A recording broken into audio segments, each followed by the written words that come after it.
ایک اور حدیث میں حضرت عمر رضی اللہ عنہ سے نقل کیا گیا کہ میرا دل چاہتا ہے کہ تمام شہروں میں اعلان کر دوں کہ جو شخص باوجود قدرت کے حد نہ کرے اس پر جزیہ مقرر کر دیا جاوے۔ یہ مسلمان نہیں جزیہ یہ کافروں پر مقرر کیا جاتا ہے، مسلمان پر جزیہ نہیں ہوتا۔ جو کافر ہو کر اور مسلمان کے علاقوں میں جو زندگی بسر کرتا ہے اس کو کیا جزیہ وصول کر لیتے ہیں، تو سال میں ایک مرتبہ۔ تو اسی طریقے سے جو حج کو جانے تک کا اس کے پاس پیسہ ہے وہ حج نہ کرے تو اس سے جزیہ وصول کرنے کا اعلان کرنے کا مقرر کر دیا جائے۔ یہ مسلمان نہیں۔ جزیہ کافروں پر مقرر کیا جاتا ہے، مسلمانوں پر جزیہ نہیں ہوتا۔ حضرت ابن عباس رضی اللہ عنہ نے فرمایا کہ جس شخص کے پاس اتنا مال ہو جو حج کر سکے اور حج نہ کرے، یا اتنا مال ہو جس پر زکوٰۃ واجب ہو اور زکوٰۃ ادا نہ کرے اور مرتے وقت دنیا میں واپس آنے کا تمنا کرے گا، اللہم اغفر لی، تمنا کرنے سے قرآن پاک کی آیت شریف کی طرف ارشاد ہے کہ جس میں ارشاد ہے حتی اذا جاء احدهم الموت قال رب ارجعونی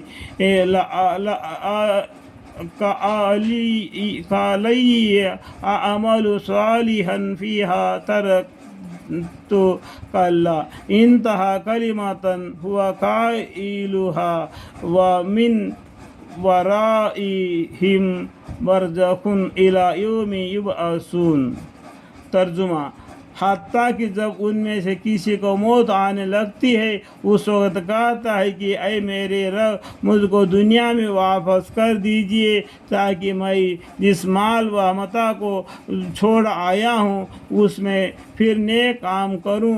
اللہ جل شانہ فرماتے ہیں کہ ایسا ہرگز نہیں ہوگا، اس کا ایک بات ہے جس کو کہا جا رہا ہے، اور ان کے آگے برزخ کا عام یعنی قبر میں یہ رہنا ہے قیامت کے دن تک۔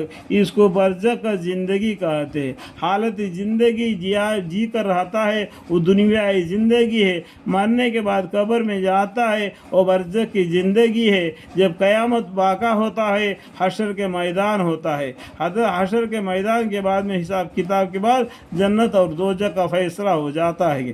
تو یہاں پر اور بھی کیا بول رہے ہیں ترجمہ قرآن شریف کی آیت کا کہ حتیٰ کہ جب ان میں سے کسی کو موت آنے لگتی ہے اس وقت کہتا ہے کہ اے میرے رب مجھ کو دنیا میں واپس کر دیجئے تاکہ میں جس مال و متاع کو چھوڑ آیا ہوں اس میں پھر نیک کام کروں۔